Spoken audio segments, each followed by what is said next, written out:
Hello everyone, welcome to नौकरी plus academy. आज हम एसएससी एमटीएस 2024 का प्रैक्टिस सेट 5 करने वाले हैं। इससे पहले मैंने आपको 4 प्रैक्टिस सेट करा दिए हैं। अगर आपने वो अभी तक नहीं देखे हैं, आप जाकर देख सकते हैं, वो हमारे चैनल पर उपलब्ध हैं। मैंने अपनी चैनल पर प्लेलिस्ट बना दी है, एसएससी एमटीएस की अलग बना दी है, सीजीएल की अलग बना दी है। आप जाकर देख सकते हैं, आपको वहाँ पर सारी क्लासें मिल जाएंगी। 4 इसकी मिल जाएंगी और 6 हमने एसएससी सीजीएल की करा दी है। ठीक है, आइए स्टार्ट करते हैं। क्वेश्चन नंबर फर्स्ट, निम्नलिखित में से किस संस्थान की स्थापना एमजी रानाडे और जीवी जोशी के द्वारा की गई थी? अभिनव भारत की, भारतीय राष्ट्रीय कांग्रेस की, तो बॉम्बे प्रेसिडेंसी एसोसिएशन की, या फिर पूना सार्वजनिक सभा की? तो आपको बताना है भैया, एमडी रानाडे और जीवी जोशी ने किसकी स्थापना की थी। देखिए, तो इसका सही जवाब हो जाएगा पूना सार्वजनिक सभा। पूना सार्वजनिक सभा की स्थापना की थी इन्होंने। अच्छा, आपको पता होना चाहिए कि पूना सार्वजनिक सभा की स्थापना कब हुई थी, ये भी आपको पता होना चाहिए। ठीक है, कब हुई थी? 2 अप्रैल 1870 को पूना सार्वजनिक सभा की स्थापना हुई थी। अब बात आती है अभिनव भारत की। तो अभिनव भारत की स्थापना किसने की थी और कब की थी, ये भी आपको पता होना चाहिए। देखिए, अभिनव भारत की स्थापना की थी 1904 में विनायक दामोदर सावरकर ने। किसने की थी? विनायक दामोदर सावरकर ने। अब बात करेंगे भारतीय राष्ट्रीय कांग्रेस की। देखिए, भारतीय राष्ट्रीय कांग्रेस की स्थापना 1885 में हुई थी। एओ ह्यूम ने की थी। इसके अलावा इनके साथ थे दादा भाई नेहरू और दिनेश वाचा। ये क्वेश्चन एग्जाम में आता है भैया, एओ ह्यूम के साथ कौन थे? दादा भाई नेहरू और दिनेश वाचा भी इसमें शामिल थे। अच्छा, इसके अलावा फिर आ जाती है द बॉम्बे प्रेसिडेंसी एसोसिएशन की स्थापना किसने की थी? बॉम्बे प्रेसिडेंसी एसोसिएशन की स्थापना कब हुई थी और किसने की थी? 1885 में ही इसकी स्थापना हुई थी। फिरोज शाह मेहता, बदरुद्दीन तैयब जी और के टी तेलंग ने बॉम्बे प्रेसिडेंसी एसोसिएशन की स्थापना की थी।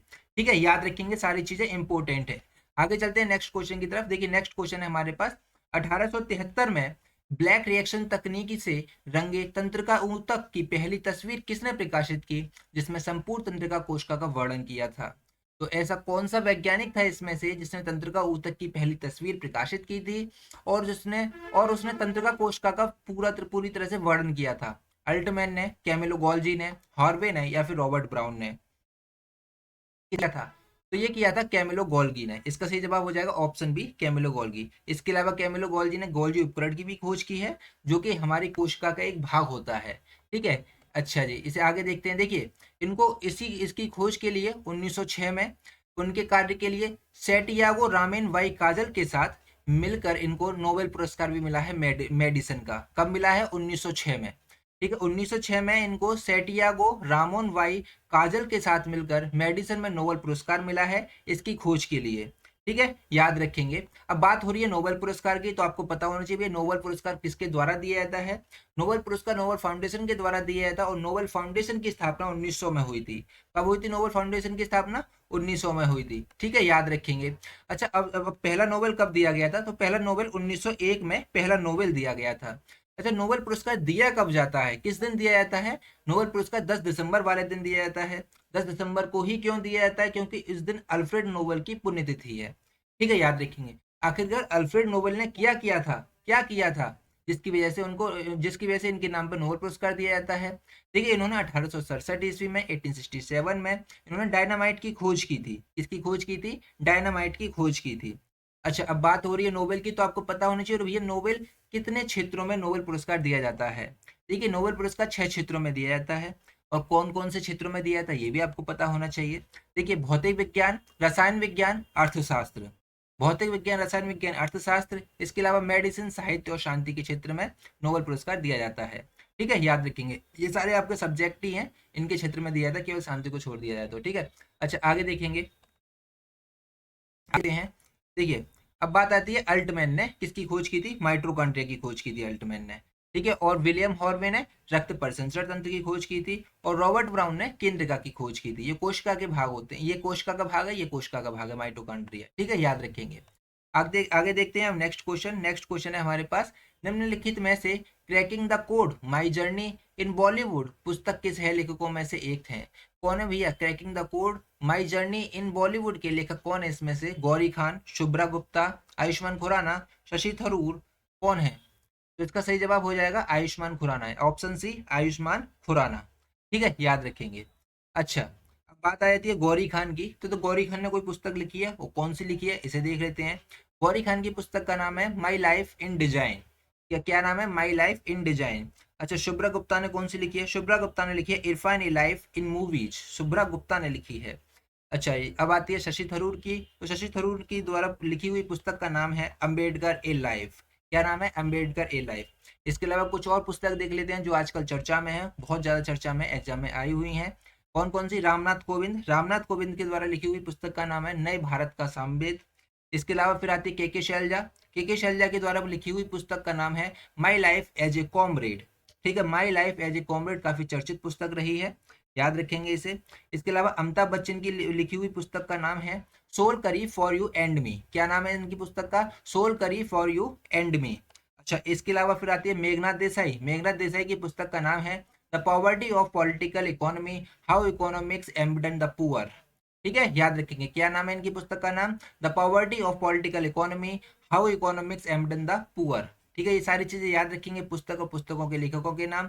आगे चलते हैं नेक्स्ट क्वेश्चन की तरफ। नेक्स्ट क्वेश्चन है हमारे पास, सिख साहित्य के अनुसार गुरु नानक देव की जयंती भारतीय चंद्रमा के किस माह की मतलब कि कौन से माह की पूर्णिमा के दिन मनाई जाती है? किस माह की पूर्णिमा के दिन मनाई जाती है? माघ, पौष, आषाढ़ या कार्तिक? तो ये मनाई जाती है, ये कब मनाई जाती है? कार्तिक के मतलब कार्तिक माह की पूर्णिमा के दिन मनाई जाती है। ठीक है, ये कार्तिक माह की पूर्णिमा के दिन मनाई जाती है। अच्छा, कार्तिक माह की अमावस्या के दिन क्या मनाया जाता है? पूर्णिमा के दिन तो गुरु नानक देव की जयंती मनाई जाती है, तो अमावस्या के दिन कब क्या मनाया जाता है? अमावस्या के दिन मनाया जाता है दिवाली का त्योहार। क्या मनाया जाता है? दिवाली का त्योहार। अच्छा, अब ये गुरु नानक देव थे कौन? तो गुरु नानक देव सिख धर्म के संस्थापक थे और 10 सिखों के 10 गुरुओं में से पहले गुरु थे गुरु नानक देव। कौन थे? गुरु नानक देव। अच्छा, इनके उत्तराधिकारी कौन थे? इनके उत्तराधिकारी थे गुरु अंगद। गुरु अंगद देव इनके उत्तराधिकारी थे। अब हम 10 गुरु के नाम देख लेते हैं। ठीक है, तो मैं दूसरे थे गुरु अंगद देव। तीसरे पे आते हैं अमरदास साहेब और गुरु रामदास। गुरु रामदास का नाम आप याद रखेंगे, गुरु रामदास ने अमृतसर की स्थापना की थी। इसके अलावा गुरु अर्जुन देव। गुरु अर्जुन देव, इसके बाद फिर आते हैं छठे नंबर पर। छठे गुरु थे गुरु हरगोविंद सिंह और 7वें गुरु थे गुरु हर राय साहब और 8वें गुरु थे गुरु हरकृष्ण साहेब और 9वें गुरु थे गुरु तेग बहादुर साहेब और 10वें गुरु थे गुरु गोविंद सिंह साहेब। तो याद रखेंगे 10वें गुरु कौन थे? गुरु गोविंद सिंह साहेब। ये सिखों के 10 गुरु हैं, ये आपको 10 गुरु के नाम याद रखने हैं। ठीक है, आगे चलते हैं नेक्स्ट क्वेश्चन की तरफ। नेक्स्ट क्वेश्चन है हमारे पास, यक्ष एक लोक नृत्य है जो किस राज्य से संबंधित है? यक्षगान एक लोक नृत्य जो किस राज्य से संबंधित है? कर्नाटक से, केरल से, हरियाणा से या राजस्थान से? देखिए, ये किस राज्य से संबंधित है? ये कर्नाटक से संबंधित है। इसका सही जवाब हो जाएगा ऑप्शन ए, कर्नाटक। ठीक है, याद रखेंगे। अच्छा, कर्नाटक के और भी लोक नृत्य हैं, उन्हें हम देख लेते हैं, जो कि एग्जाम में काफी बार पूछे गए हैं। कौन कौन से हैं देख लेते हैं। देखिए, यक्षगान काफी इंपॉर्टेंट है। डोलू कुनिथा वीरगासी बिलालता। कौन कौन सा? यक्षगान, डोलू कुनिथा वीरगासी बिलालता। इसके अलावा आता है कृष्ण पारिजात, जुडू हैली, बेलाटा और भूतकेला। ठीक है, याद रखेंगे। अब बात आ जाती है केरल की, तो केरल के भी लोक नृत्य देख लेते हैं, एग्जाम में आते हैं। क्या क्या है इन्हें देखेंगे। देखिए, काकरसी काली, दप्पू काली, वेला काली, मरगम काली, कुमती। जहां जहां काली लग रहा है वो केरल का है, जहां जहां काली लग रहा है वो कहाँ का है? केरल का है। इसके अलावा सर्पम घुलल, थम्पी सुलल। ठीक है, और एक लास्ट आया था कवादी योट्टम। ठीक है, ये केरल के लोक नृत्य हैं, याद रखेंगे। जहां जहां काली है वो केरल का है। ठीक है, इसके अलावा फिर आया था सर्पम घुलल, थम्पी थुल्लल और कवादी योट्टम। ठीक है, याद रखेंगे। अब हम हरियाणा के और राजस्थान के देख लेते हैं। अब हम हरियाणा के देखेंगे। हरियाणा में आता है झूमर फाग डफ, झूमर फाग डफ। ठीक है, धमाल मजीरा गुग्गा लूर रासलीला, धमाल मजीरा गुग्गा लूर रासलीला। इसके अलावा सांग छवि नृत्य खोरिया, सांग छवि नृत्य खोरिया। एक दो बार बोलेंगे आपको याद हो जाएगा। इसके बाद है राजस्थान। राजस्थान के देखेंगे। राजस्थान में है, राजस्थान में गेर नृत्य पनिहारी फूंदी, गेर पनिहारी फूंदी, कालवेलिया घूमर तेरे ताली और कठपुतली झूमा चरी जिंदाद, कठपुतली झूमा चरी जिंदाद। इसके अलावा भवई गवरी हाथीमाना। ये राजस्थान के कुछ लोक नृत्य हैं। ठीक है, याद रखेंगे, इंपॉर्टेंट है। आगे चलते हैं नेक्स्ट क्वेश्चन की तरफ। नेक्स्ट क्वेश्चन है हमारे पास, भीतर गांव का ईंट वाला मंदिर किस राज्य में स्थित है? भीतर गांव का ईंट वाला मंदिर किस राज्य में स्थित है? उड़ीसा में, झारखंड में, उत्तर प्रदेश में या मध्य प्रदेश में? ये कहां पर स्थित है? ये उत्तर प्रदेश में स्थित है। इसका सही जवाब हो जाएगा ऑप्शन सी, उत्तर प्रदेश। ठीक है, याद रखेंगे। अच्छा, ये मंदिर प्रसिद्ध क्यों है? देखिए ये मंदिर इसमें ना पिरामिड नुमा शिखर के लिए जाना जाता है। ये मंदिर किसके लिए जाना जाता है? पिरामिड नुमा शिखर के लिए ये मंदिर जाना जाता है। देखिए भीतर गांव का ईट मंदिर ये है तो उत्तर प्रदेश में। उत्तर प्रदेश के किस शहर में है? ये कानपुर में है। और ये किस काल का मंदिर है? ये गुप्त काल का मंदिर है। किस काल का मंदिर है? ये गुप्त काल का। अब बात हुई है गुप्त काल की, तो आपको पता होना चाहिए गुप्त काल के संस्थापक कौन थे। गुप्त काल के संस्थापक श्री गुप्त थे। कौन थे? श्री गुप्त थे। आपको इस तरह से जानकारी होनी चाहिए इसकी। अच्छा, गुप्त काल का भीतरगांव का ईंट मंदिर है। और भी मंदिर हैं? जी हैं। कौन कौन से इसे देख लेंगे। ठीक है। अच्छा, गुप्त काल के और भी मंदिर देखते हैं। और है, पहला है तिगवा का विष्णु मंदिर, जो कि जबलपुर मध्य प्रदेश में है। इसके अलावा भूमरा का शिव मंदिर, जो कि सतना मध्य प्रदेश में है। एक है नचना कुठारा का पार्वती मंदिर, जो कि पन्ना मध्य प्रदेश में है। इसके अलावा फिर आता है देवगढ़ का दशावतार मंदिर, ये झांसी उत्तर प्रदेश में है। ठीक है, याद रखेंगे। और भी, और इनके काल के सोने चांदी तो तांबे के सिक्के भी हमें प्राप्त हुए हैं इनके काल से। ठीक है। अच्छा, इनके काल में सोने के सिक्के को कुछ और भी कहा जाता था। सोने के सिक्कों को क्या कहा जाता था? दीनार कहा जाता था। और चांदी के सिक्के को क्या कहा जाता था? रूपक कहा जाता था। और तांबे के सिक्के को माशक कहा जाता था। क्या कहा जाता था? माशक कहा जाता था। देखिए सोने के सिक्के के ढेर हमें कहाँ से प्राप्त हुए हैं? राजस्थान के बयाना प्रांत से सोने के सबसे ज्यादा सिक्के के ढेर प्राप्त हुए हैं। ठीक है, याद रखेंगे। अब देखते हैं नेक्स्ट क्वेश्चन की तरफ। नेक्स्ट क्वेश्चन है हमारे पास, निम्नलिखित में से किस आंदोलन की शुरुआत बंगाल में हुई थी? तो किस आंदोलन की शुरुआत बंगाल में हुई थी? रामकृष्ण मिशन, आर्य समाज, सत्यशोधक समाज या प्रार्थना समाज? देखिए बंगाल में किस आंदोलन की शुरुआत हुई थी? बंगाल में रामकृष्ण मिशन की शुरुआत हुई थी। इसका सही जवाब हो जाएगा ऑप्शन ए, रामकृष्ण मिशन। ठीक है। देखिए, देख लेते हैं इधर रामकृष्ण मिशन। रामकृष्ण मिशन की स्थापना की किसने थी? आपको ये बताना पता होना चाहिए, और कब की थी। देखिए रामकृष्ण मिशन की स्थापना की थी स्वामी विवेकानंद ने 1897 ईस्वी में कोलकाता में की थी, जो कि बंगाल में स्थित है कोलकाता। ठीक है। अच्छा, ये बात करेंगे भैया आर्य समाज की। तो देखिए आर्य समाज की स्थापना कब हुई थी और किसके द्वारा की गई थी? इसका मुख्यालय कहाँ पर था? आपको पता होना चाहिए। देखिए दयानंद सरस्वती के द्वारा 1875 में बंबई में आर्य समाज की स्थापना की थी। और 1877 में इन्होंने इसका मुख्यालय लाहौर में स्थापित कर दिया था। कहां पर स्थापित कर दिया था? लाहौर में स्थापित कर दिया था। ठीक है, याद रखेंगे। रामकृष्ण परमहंस की स्थापना कहाँ हुई थी? कोलकाता बंगाल में हुई थी। और आर्य समाज की स्थापना बंबई में हुई थी। इसके अलावा सत्यशोधक समाज आ जाता है। तो सत्यशोधक समाज की स्थापना किसने की थी और कहाँ की थी? आपको पता होना चाहिए। सत्यशोधक समाज की स्थापना ज्योतिबा फूले ने की थी 1873 में, और महाराष्ट्र में की थी। कहां पर की थी भैया? महाराष्ट्र में की थी। ठीक है, याद रखेंगे इसे। अब बात करते हैं प्रार्थना समाज की। देखिए प्रार्थना समाज की स्थापना आत्माराम पांडुरंग ने की थी 1867 में, और महाराष्ट्र में की थी। कहां पर की थी? महाराष्ट्र में की थी। ठीक है, याद रखेंगे, सारी चीजें इंपोर्टेंट होती हैं। आगे चलेंगे नेक्स्ट क्वेश्चन की तरफ। नेक्स्ट क्वेश्चन है हमारे पास, 15 अगस्त 1947 को भारत के पहले प्रधानमंत्री जवाहरलाल नेहरू ने दिल्ली में लाल किले के ऊपर भारतीय राष्ट्रीय ध्वज फहराया था। दिल्ली में लाल किले के किस गेट के ऊपर राष्ट्रीय ध्वज फहराया था? Delhi gate, Kashmiri gate, Ajmeri gate या फिर लाहौरी गेट? तो किस गेट के ऊपर फहराया था? तो ये फहराया था लाहौरी गेट के ऊपर। कहां पर फहराया था? लाहौरी गेट के ऊपर। ठीक है। आइए अब नेक्स्ट क्वेश्चन की तरफ देखते हैं। नेक्स्ट क्वेश्चन है हमारे पास, मंदारिन भारत के किस पड़ोसी देश की आधिकारिक भाषा है? अफगानिस्तान की है, भूटान की है, श्रीलंका की है या फिर चीन की है? देखिए मंदारिन जो है वो चीन की आधिकारिक भाषा है। किसकी है? चीन की आधिकारिक भाषा है। देखिए ये हम भारत के पड़ोसी देश की बात हो रही है, और अफगानिस्तान, भूटान, श्रीलंका, चीन, ये सारे के सारे भारत के पड़ोसी देश हैं। हम भारत के पड़ोसी देश टोटली देख लेते हैं कितने होते हैं। कितने हैं भारत के पड़ोसी देश? ये 9 देश हैं। कौन कौन से? सबसे पहले इधर से स्टार्ट करते हैं, अफगानिस्तान, फिर उसके बाद पाकिस्तान, फिर उधर आते हैं नेपाल, फिर भूटान, फिर चीन, म्यांमार, बांग्लादेश, श्रीलंका और मालदीव। ये भारत के पड़ोसी देश हैं। अच्छा, इन पड़ोसी देशों में सब में अपनी अपनी आधिकारिक भाषा होगी। तो हम इसे देख लेते हैं किस किस कौन सी कहाँ की आधिकारिक भाषा है। ठीक है, ये देखेंगे। देखिए अफगानिस्तान की है पश्तूदारी। ठीक है, पाकिस्तान की है उर्दू, और नेपाल की है नेपाली। अच्छा, भूटान की आ जाती है जोंगखा। भूटान की क्या है? जोंगखा। और म्यांमार की आ जाती है बर्मीज, और चीन की हमने अभी देख ही ली, मंदारिन। ठीक है। इसके अलावा बांग्लादेश की है बंगाली, श्रीलंका की होती है सिंगली, और मालदीव की कौन सी है? धिवेही। मालदीव की कौन सी है? धिवेही। ठीक है, याद रखेंगे। आगे देखते हैं नेक्स्ट क्वेश्चन। कि नेक्स्ट क्वेश्चन है हमारे पास, देश के भीतर किसी अर्थव्यवस्था में वस्तुओं और सेवाओं के कुल उत्पादन के साथ ही किसी विशिष्ट अवधि के दौरान मूल्यह्रास को मापने के लिए निम्नलिखित में से किसका उपयोग किया जाता है? आपको एक क्वेश्चन ध्यान से पढ़ना है और ध्यान से इसका जवाब देना है। देखिए वस्तुओं और सेवाओं का कुल उत्पादन, किसी भी देश के अंदर वस्तुओं और सेवाओं का कुल उत्पादन क्या होता है? जीडीपी होता है, और जीडीपी में से ही मूल्यह्रास को घटाया जाएगा। देखिए अब बात आती है जीएनपी और जीडीपी की। और जीएनपी क्या होती है, अभी मैं आपको बता ही दूंगा यहाँ पे, ठीक है। अच्छा जीडीपी, इसका सही जवाब क्या हो जाएगा, जीडीपी हो जाएगा, ऑप्शन डी जीडीपी। किसी देश के भीतर वस्तुओं और सेवाओं का कुल उत्पादन जीडीपी होता है, और जीडीपी में से ही मूल्यह्रास को घटाया जाता है, ठीक है। आइए अब मैं आपको बताऊंगा सबसे पहले जीडीपी के बारे में। देखिए जीडीपी की फुल फॉर्म होती है ग्रॉस डोमेस्टिक प्रोडक्ट, जीडीपी की फुल फॉर्म होती है। जीडीपी क्या होती है, किसी भी एक निश्चित सीमा के अंदर उत्पादित समस्त वस्तु और सेवाओं के अंतिम मूल्य को जीडीपी कहते हैं। किसी भी देश के अंदर कुछ भी उत्पादित हुआ हो, उन सभी वस्तुओं के सेवाओं के और वस्तुओं और सेवाओं के अंतिम मूल्य को जीडीपी कहा जाता है।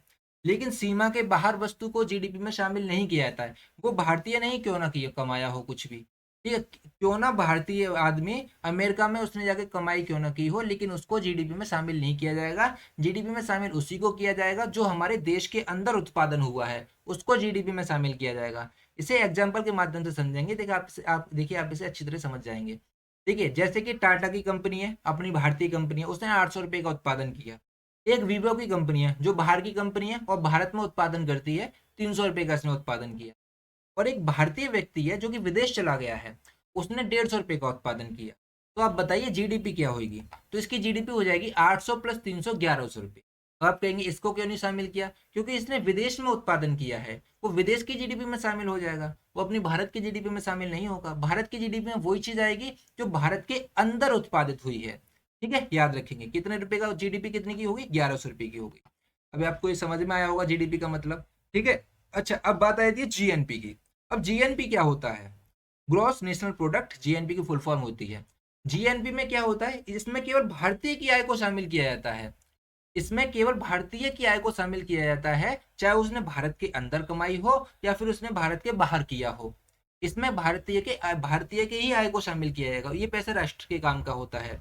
देखिए इसे एग्जाम्पल के माध्यम से समझेंगे, आप इसको समझ जाएंगे। देखिए जैसे कि मान लिया भारतीय द्वारा विदेश में अर्जित आय x रुपए है, और विदेशी के द्वारा भारत में अर्जित आय y रुपए है, ठीक है। याद रखेंगे कि भारतीय के द्वारा विदेश में अर्जित आय कितनी है, x रुपए, और विदेशी व्यक्ति भारत में आकर कितना कमाता है, y रुपए। तो इसका जो फॉर्मूला बन जाएगा वो क्या बन जाएगा, जीएनपी बराबर GDP plus x minus by बन जाएगा, ठीक है। GDP plus x minus by. यहाँ पे देखते हैं एग्जाम्पल के माध्यम से समझेंगे। जैसे कि टाटा ने 800 रुपये का काम किया, वीवो ने 300 रुपये का काम किया। वीवो विदेशी कंपनी है। इसके अलावा एक भारतीय व्यक्ति है जो विदेश में चला गया है, उसने 150 रुपये का काम किया। अब बताओ इसकी जीएनपी क्या होगी। देखिए जीडीपी बराबर, तो जीडीपी कितनी है पहले तो हम देख लेते हैं। जीडीपी इसकी है 800 प्लस 300, 1100 रुपये, तो इसकी जीडीपी है, ठीक है। अब जीएनपी क्या होने वाली है, जीएनपी का फॉर्मूला क्या, GDP plus x minus by हो जाएगी। देखिए तो जीएनपी बराबर हो जाएगी 1100 जो कि जीडीपी थी, प्लस एक्स की वैल्यू कितनी है, 150, यानी कि भारतीय व्यक्ति ने विदेश में कितना कमाया, 150 रुपया, और विदेशी कंपनी ने भारत में कितना कमाया, 300 रुपया। तो 150 माइनस के 300, तो जीएनपी इस तरह से निकल के आ जाएगी 950। उम्मीद करता हूँ आपको समझ में आया होगा, ठीक है। अब बात आ जाती है एनएनपी की। एनएनपी क्या होती है, एनएनपी होती है नेट नेशनल प्रोडक्ट, एनएनपी होती है। एनएनपी क्या होती है, नेट नेशनल प्रोडक्ट। एनएनपी कुछ नहीं होती, जो भी होती है इसमें से मूल्यह्रास को घटा दिया जाता है जीएनपी में से। जब ये देश का सबसे शुद्ध पैसा होता है, जीएनपी में से मशीनों की टूट फूट या खर्च को घटा देते हैं, तो वो एनएनपी कहलाती है। यानी कि इसमें से मूल्यह्रास को घटा दिया जाता है, तो एनएनपी कहलाती है। तो एनएनपी बराबर क्या होती है, जीएनपी में से डी घटा दिया, डी का मतलब हो गया मूल्यह्रास घटा दिया, ठीक है। एक इसी तरह से आती है एनडीपी। एनडीपी भी ज्यादा कुछ खास नहीं होती। जो जीडीपी होती है, जीडीपी में से जब मूल्यह्रास को घटा देते हैं तो एनडीपी आ जाती है, ठीक है। जीडीपी में से जब मूल्यह्रास को डी को घटा देते हैं तो एनडीपी आ जाती है। उम्मीद करता हूँ समझ में आया होगा। अगर नहीं समझ में आया तो कमेंट करना, मैं अगली वीडियो फिर से आपको समझा दूंगा। आगे चलते हैं नेक्स्ट क्वेश्चन की तरफ। नेक्स्ट क्वेश्चन है हमारे पास, निम्नलिखित में से कौन सा शब्द तैराकी के खेल से संबंधित नहीं है, best stroke, back stroke, free style या पेनल्टी कॉर्नर। देखिए कौन सा शब्द तैराकी शब्द के खेल से संबंधित नहीं है, ये संबंधित नहीं है पेनल्टी कॉर्नर। पेनल्टी कॉर्नर किससे संबंधित है, हॉकी से संबंधित है भैया पेनल्टी कॉर्नर। अच्छा best stroke, back stroke, free style ये सब तैराकी से संबंधित है, लेकिन पेनल्टी कॉर्नर हॉकी से संबंधित है। और हॉकी से और क्या क्या संबंधित है इसे भी देख लेते हैं। Bully, carry, corner, dribble, hat trick, scoop, फिर आते हैं short corner, long corner, penalty stroke. ये किससे संबंधित है, हॉकी से संबंधित है, ठीक है, याद रखेंगे। आगे देखते हैं नेक्स्ट क्वेश्चन की तरफ। नेक्स्ट क्वेश्चन है हमारे पास, पूर्व पश्चिम गलियारा जो स्वर्णिम चतुर्भुज महाराजमार्ग का एक हिस्सा है, ठीक है, भारत के निम्नलिखित किन दो शहरों को जोड़ता है? भारत के, आपको बताना भैया, ये आपके शहर दे रखे, किन दो शहरों को जोड़ता है पूर्व पश्चिम गलियारा? आपको पता होना चाहिए। बताइए इसका सही जवाब क्या होगा? देखिए हो जाएगा सिलचर। सिलचर और पोरबंदर को जोड़ता है। किसको जोड़ता है? सिलचर और पोरबंदर को जोड़ता है। पोरबंदर कहाँ पर है? ये गुजरात में स्थित है। ये कौन सा गलियारा है? ये पूर्व पश्चिम गलियारा है। ठीक है, अब उत्तर दक्षिण एक गलियारा हो रहा था, उत्तर दक्षिण गलियारा। ठीक है, उत्तर दक्षिण गलियारा किस किस को जोड़ता है? ये श्रीनगर और कन्याकुमारी को जोड़ता है उत्तर दक्षिण गलियारा। ठीक है, अब बात हुई है इसमें स्वर्णिम चतुर्भुज की, तो हमको पता होना चाहिए भैया स्वर्णिम चतुर्भुज के बारे में। देखिए स्वर्णिम चतुर्भुज की शुरुआत कब हुई थी? 2001 में स्वर्णिम चतुर्भुज की शुरुआत हुई थी। किसके द्वारा शुरू की गई थी? अटल बिहारी वाजपेयी के द्वारा शुरू की गई थी। तो ये स्वर्णिम चतुर्भुज का काम पूरा कब हो गया था? 2012 में इसका काम पूरा हो गया था।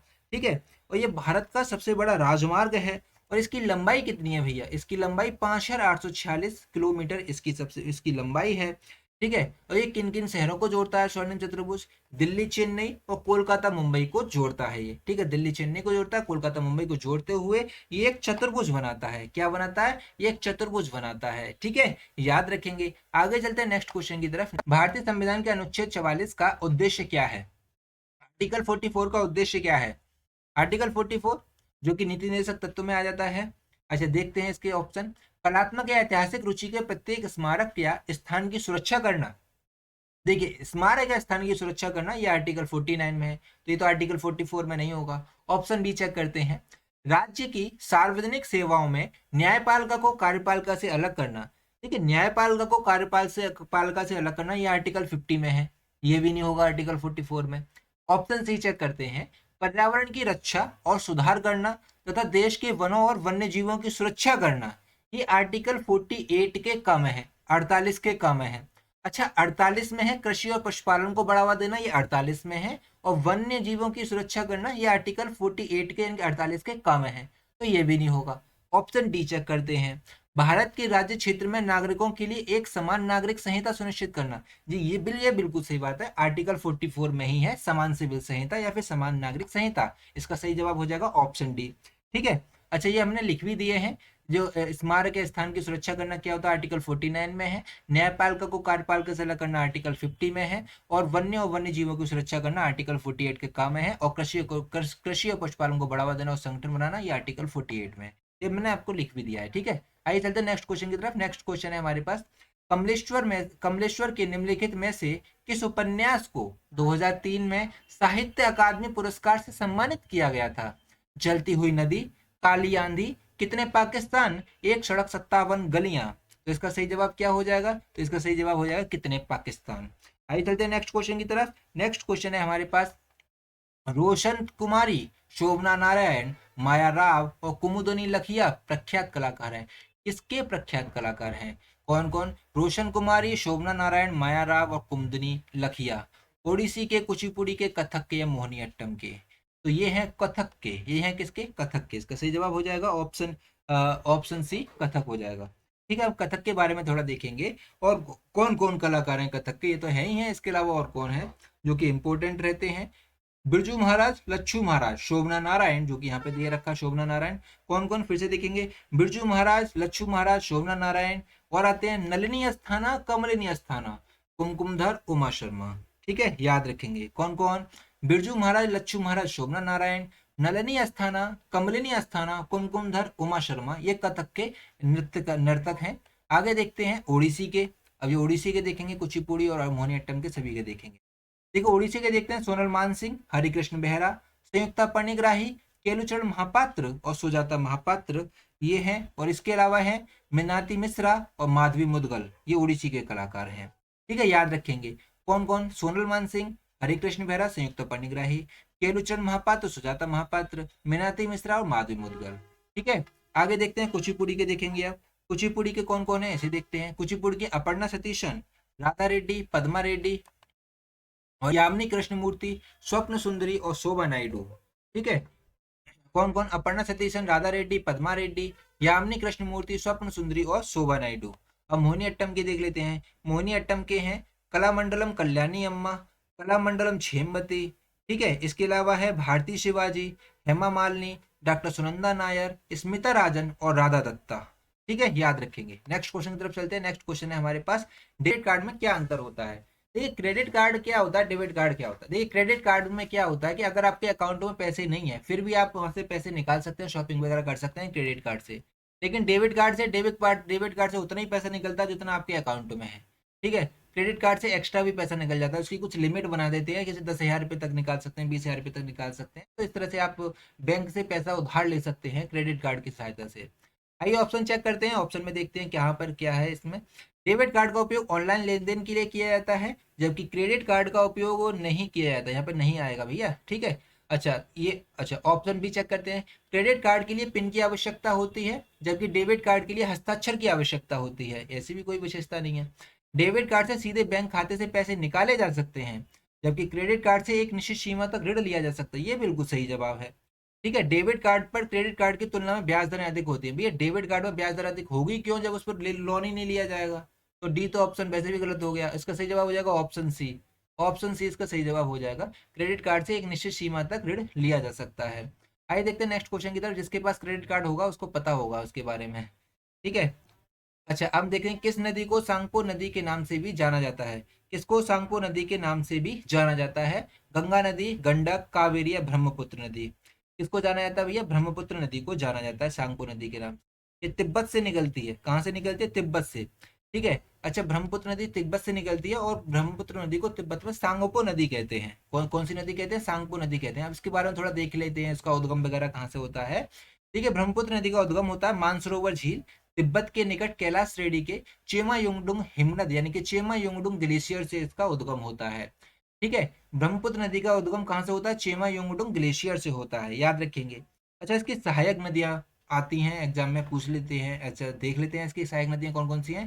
देखिए सहायक नदी बाएं तट की सहायक नदी है इसकी, दिबांग, लोहित, बूढ़ी दिहिंग, धनसिरी और कलंग। कौन कौन सी, दिबांग, लोहित, बूढ़ी दिहिंग, धनसिरी और कलंग। और दाहिने तट की नदियां देखेंगे, सुबनसिरी, कामेंग, मानस और शंकोश। कौन कौन सी, सुबनसिरी, कामेंग, मानस और शंकोश। ठीक है, याद रखेंगे। इसका मुहाना कहाँ पर है, जमुना। जमुना के नाम से पद्मा नदी में मिल जाती है, यानी कि ब्रह्मपुत्र नदी को बांग्लादेश में जमुना कह देते हैं। और ये जमुना के नाम से पद्मा नदी में मिलती है, और पद्मा मेघना से मिलकर बंगाल की खाड़ी में गिर जाती है। ठीक है, किससे मिलकर, मेघना से मिलकर बंगाल की खाड़ी में गिर जाती है। अब देखते हैं, अब हम देखेंगे गंगा नदी के बारे में। गंगा नदी का उद्गम कहाँ से होता है, कहा जाता है गंगोत्री ग्लेशियर से होता है, लेकिन गंगोत्री से नहीं होता। देखिए गंगोत्री ग्लेशियर से भागीरथी नदी निकलती है। कौन सी नदी निकलती है, भागीरथी नदी। फिर ये देवप्रयाग में एक जगह है, देवप्रयाग। देवप्रयाग में भागीरथी अलकनंदा से मिलकर इसका नाम गंगा हो जाता है। ठीक है, गंगोत्री ग्लेशियर से कौन सी नदी निकलती है, भागीरथी निकलती है। और फिर देवप्रयाग में भागीरथी नदी अलकनंदा से मिलती है और फिर इसका नाम गंगा हो जाता है।